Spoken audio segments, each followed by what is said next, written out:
લીંબુનો રસ નાખીશું.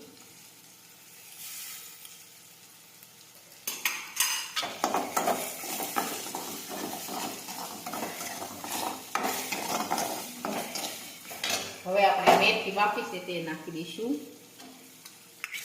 મેથી બફાઈ ગયા પછી 2-3 પાણીમાં અહીંયા ધોવાની.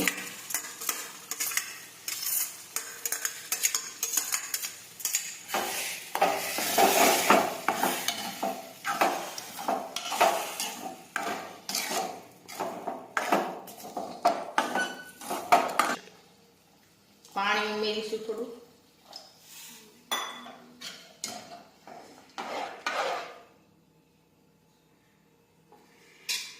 હવે આને થોડી વાર ઉકળવા દઈશું.